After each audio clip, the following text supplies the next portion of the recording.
నా బాస్ నాకు ఒక నియమం చెప్పారు. తెల్లవారుజామున 8 గంటలకు వచ్చే కస్టమర్కు ఇత్తరు తాళం చెవినివ్వాలి.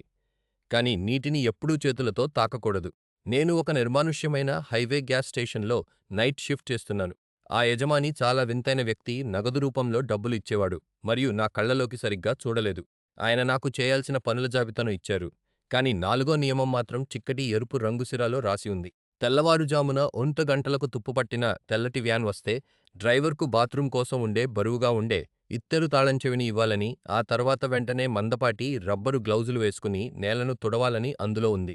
6 వారాల పాటు ఇది ఒక దినచర్యలా అయిపోయింది. పాలిపోయిన ఒళ్లంతా నీటితో తడిసిపోయిన ఒక వ్యక్తి వచ్చేవాడు. తాళం చెవి తీసుకుని 15 నిమిషాల తర్వాత వెళ్ళిపోయేవాడు. ప్రతిసారీ బాత్రూమ్ అంతా మురికిగా, దుర్వాసనాభరితమైన నీటితో నిండిపోయేది. చివరికి నా కుతూహలం నన్ను ఊరుకోనిచ్చలేదు. నేను సెక్యూరిటీ టేపులను పరిశీశాను. ఆ వ్యక్తి బాత్రూంలోకి వెళ్లడం చూశాను. కానీ అతను తిరిగి బయటకు రాలేదు. సరిగ్గా 15 నిమిషాల తర్వాత స్క్రీన్ ఒక్కసారిగా గ్లిచ్ అయింది.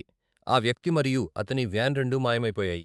నేను తిరిగి బాత్రూంకు వెళ్లి సింక్ కింద దాగి ఉన్న ఒక తాళం రంధ్రం చూశాను. నేను ఆ ఇత్తరు తాళం చెవిని తిప్పగానే నీటితో నిండిన ఒక భూగర్భ బంకర్ తలుపు తెరుచుకుంది. లోపల డజన్ల కొద్దీ సూట్ కేసులు మరియు అక్కడ చిక్కుపోయి నీటిలో మునిగి చనిపోయిన వ్యక్తుల అవశేషాలు ఉన్నాయి. అకస్మాత్తుగా నా వెనుక ఏదో తడి వస్తువును ఈడ్చుకుంటూ వస్తున్న శబ్దం వినిపించింది. ఆ డ్రైవర్ అక్కడ ఉన్నాడు, కానీ అతను ఇక మనిషి కాదు. అతను కుళ్ళిపోయిన, నీటిలో నానిన ఒక భయంకరమైన రూపంలో ఉన్నాడు. అతని చర్మం బూడిద రంగులో ఊడిపోతోంది. నేను వేగంగా పరిగెత్తుకుంటూ ఆఫీసులోకి వెళ్లి తలుపులు వేసుకున్నాను. అక్కడ నాకు యజమాని యొక్క లెడ్జర్ దొరికింది. ఆయన సరిహద్దుల దాటి ప్రజలను అక్రమంగా తరలిస్తుండేవాడు మరియు కొన్ని సంవత్సరాల క్రితం ఒక తుఫాను సమయంలో వారిని ఆ బంకర్‌లో మునిగి చనిపోయేలా చేశాడు. ఆ డ్రైవర్ కూడా ఆ బాధితులలో ఒకడు ఒక దెయ్యంలా అదే చక్రంలో చిక్కుకుపోయాడు. ఆ వికృత రూపం గంటల తరబడి తలుపును బాదింది. కానీ సూర్యుడు ఉదయించగానే ఆ శబ్దాలు ఆగిపోయాయి. నేను పోలీసులకు ఫోన్ చేశాను.